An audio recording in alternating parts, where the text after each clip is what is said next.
My god. You're so awesome, Lawrence Lim. It's Lawrence Lim with the W. So a little boy got on the bus, sat next to a man reading a book, and noticed he had his collar on backwards. The little boy asked why he wore his collar that way. The man, who was a priest, said, "I am a father." The little boy replied, "My daddy doesn't wear his collar like that." The priest looked up from his book and answered, "I am the father of many." The boy said, "My dad has 4 boys, 4 girls, and 2 grandchildren, and he doesn't wear his collar that way." The priest, getting impatient, said, "I am the father of hundreds," and went back to reading his book. The little boy sat quietly thinking for a while, then leaned over and said, "Maybe you should wear your pants backwards instead of your collar." So a highway patrolman waited outside a popular bar, hoping for a bust. Closing time, everyone came out, and he spotted his potential quarry. The man was so obviously inebriated that he could barely walk. He stumbled around the parking lot for a few minutes, looking for his car. After trying his keys on 5 other cars, he finally found his own vehicle. He sat in the car for a good 10 minutes as the other patrons left. He turned his lights on, then off, wipers on, then off. He started to pull forward into the grass, then stopped. Finally, when he was the last car, he pulled out onto the road and started to drive away. The patrolman, waiting for this, turned on his lights and pulled the man over. He administered the breathalyzer test, and to his great surprise, the man blew a 0.0. The patrolman was dumbfounded. "This equipment must be broken," he exclaimed. "I doubt it," said the man. "Tonight I am the designated decoy." So the train was quite crowded. So the U.S. Marine walked its entire length looking for a seat, but the only seat left was taken by a well-dressed, middle-aged French woman's poodle. The war-weary Marine asked, "Miss, may I have that seat?" The French woman just sniffed and said to no one in particular, "Americans are so rude. My little Fifi is using that seat." The Marine walked the entire train again, but the only seat left was under that dog.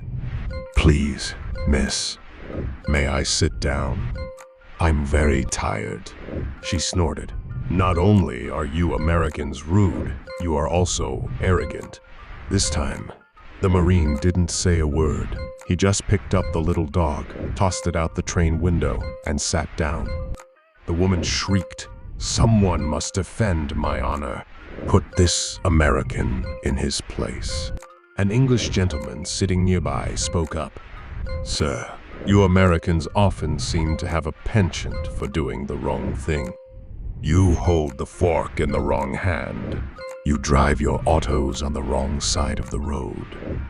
And now, sir, you've thrown the wrong bitch out the window." So a guy goes into the doctor's and says, "Doctor, I have got 3 testicles. Does that make me a freak?" After a quick examination, the doctor says, "Wow, you do indeed have 3 testicles. And no, it doesn't make you a freak. It makes you a unique human being. Be proud of having them." The guy comes out of the doctor's feeling 10 feet tall and heads to the bus stop where another guy is waiting there. Not being able to resist, he says to the guy, "Do you know that between us, we have 5 balls?" The other guy says, "Why? Have you only got 1?" So George and Johnny were boarding a flight on Philippine Airlines, looking forward to their upcoming adventure. As they settled into their seats, George couldn't help but notice the incredible views from the window. However, just as the plane reached cruising altitude, there was a sudden jolt, followed by a loud noise. The plane began to shake violently, and the lights flickered on and off. George and Johnny looked at each other in terror, wondering what was happening. Then, the captain's voice crackled over the intercom. "Dear passengers, this is your captain speaking. We have encountered an unexpected problem with one of our engines. Please remain calm, as we are doing everything we can to ensure your safety." The plane continued to shake, and the passengers started to panic. George and Johnny tried to keep calm, but they could feel their hearts racing. Finally, the captain's voice came back on the intercom. "Ladies and gentlemen, we will be making an emergency landing on the water. Please follow the instructions of the crew and prepare for impact." As the plane hit the water, George and Johnny braced themselves for the worst. But to their surprise, the landing was smooth and the plane came to a stop without incident. The captain's voice came on again. "Hello, passengers. We have successfully landed on the water. I hope all of you are fine. Now, all of the people who can swim, please go to the right side of the plane. The people who can't, please go to the left." Relieved, George turned to Johnny and said, "Wow, that was amazing. This airline really knows how to handle a crisis." Johnny nodded in agreement. "Yeah, I'm impressed. The crew seems really well trained." After everyone was arranged according to their swimming abilities, the captain spoke again. "Everyone who can swim and are on the right side of the plane, please evacuate the plane immediately and carefully. And to those on the left side of the plane, thank you for flying Philippine Airlines." So a couple was in a restaurant sitting at a table for two. Next table to them is a table for one, and there's a fella sitting at it who happens to be suffering from leprosy. When the couple's starter arrives, the guy looks across at the leper with a look of disgust on his face and pushes his uneaten starter away. The leper notices this and says, "I apologize. I know how bad I look, and I'm obviously turning you off your meal. I'll just go and not be any more trouble to you." The guy answers, "Not at all. It's not you, I promise. Not you at all. I'm sorry. Please sit down and finish your meal." Next, the main course arrives. The guy takes up his knife and fork and takes a piece of the steak he ordered. He raises it to his mouth and at the same time glances at the leper, slams it back onto the plate and pushes it away, and has to struggle to not throw up for a minute or two. The leper, embarrassed and self-conscious, stands up and says, "I'm really, really sorry, and I don't blame you at all. I should not have come here. I'm going to leave now. I've obviously ruined your evening, and your meal too." The guy says, "No, honestly, it's not you at all. Please sit down and finish your meal. It's not you at all, I swear to you."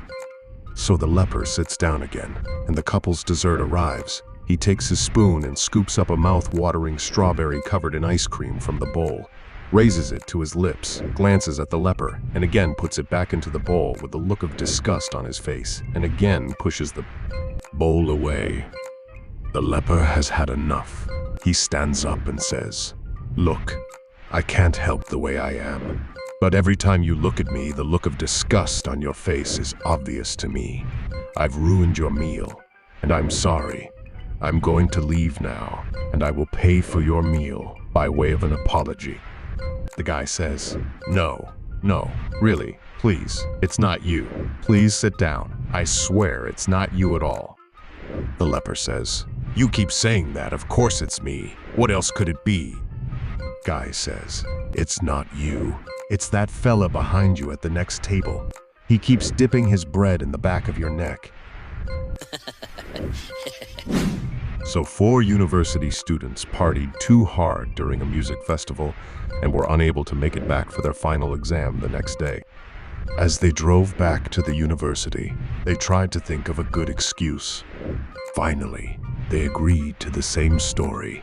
that a car tire was blown in the middle of nowhere at midnight, so they were stuck.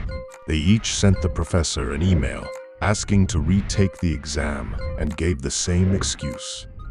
The understanding professor said it was fine and asked them to take the exam the next day, but for fairness, they would have to take a different exam. The next day, they came to the exam room, and as per the usual procedure, each obtained a copy of the exam and sat in a corner. The classroom was big and empty. The professor sat and watched them, so they were nervous. Fortunately, the questions on the first page are fairly easy. Even though these questions only worth 10 out of 100 points, it calmed them down a bit.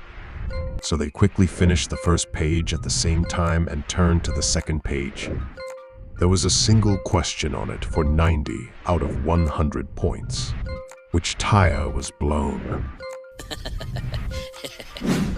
So a weeping woman bursts into her hypnotherapist's office and declares, "Doctor, I have been faithful to my husband for 15 years.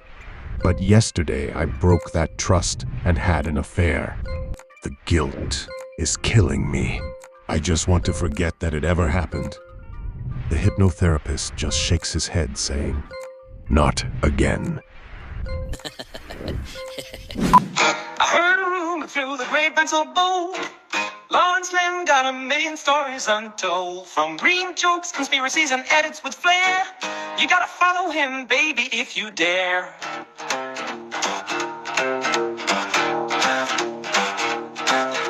Your feet feels empty without his magic touch.